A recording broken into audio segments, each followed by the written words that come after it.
Hello, in this video I'm going to show you why you might want to create a Google nickname in a Google Meet instead of using this link right here.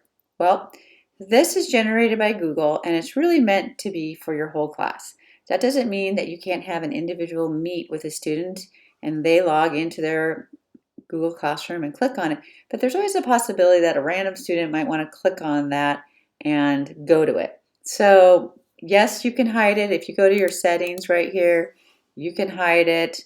If you go down here, you can say, you know what, I don't want this to show up, so it's now not visible to the students, and I could copy this and send it to the students. But it's quite possible, especially with the older kids, that they can copy this and remember it and access it any time. So we want to alleviate that, and the way we can do that is making a Google nickname meet. That is easy to do by going to meet.google.com. So if I went in here and I just copied this right here, and I went into my Google Classroom, and let's get out of my settings. Let's discard my settings here. And let's say I wanted to have a meeting with just one kid. I didn't want the risk of somebody using this. I could go in and say, instead of my whole class, I just want this particular student here.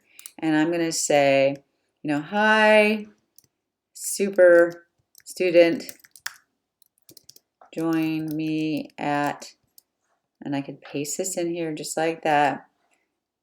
And I can say, and use the nickname Amy, or whatever I want to put in there, right? And when I post it, it's only going to go to that student. So I'm going to go ahead and post that right now. And when I go over here, here's the student, and I click on this.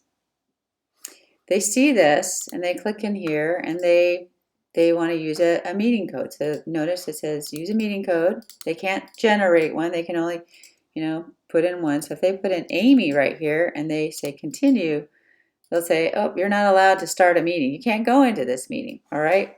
So I, as the teacher, would have gone in here and said, I'm going to join or start, and I'm gonna put in Amy here.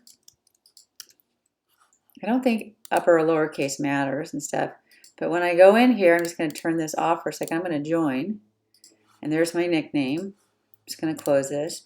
Nobody is here right now. So I'm going to just go over here and say use a meeting code. I'm going to type in Amy and continue. And remember, this is associated with my account. And I'm going to allow the camera. I'm going to dismiss this, and I'm going to turn this off and join. So now the student is in there. So I'm going to pretend I'm the student over here. So now you can see that as a teacher, which is here, I can see my student, this right here. And so if I turn off my student's camera, it's off. As a teacher, I can turn my camera on. So I'm going to have my teacher hat on so the student can see me. All right, now here's the most important thing about Google nicknames is that you want to kick them out basically when you're done. So I could go up here and I can see there's the student, and I can click on this and I can remove them from the meeting. And that's really important because even if you hang up, there's a little bit of a lag time there. So, but you would want to click on this and say remove from the meeting. It says, do you want to remove them? And you'd say, yes, remove them. And then you can see this person is gone and I'm done. And then I would hang up here. Okay. Now here's the question that everybody says. If I am a student and I go back to return to home screen and I use that meeting code again, Amy, can I get back in? And you can see right now I'm allowing, and it says this meeting has ended. Nope, they can't get back in. So just a tip for you, you might want to use the nickname for small individuals instead of the whole group. Hope that's helpful.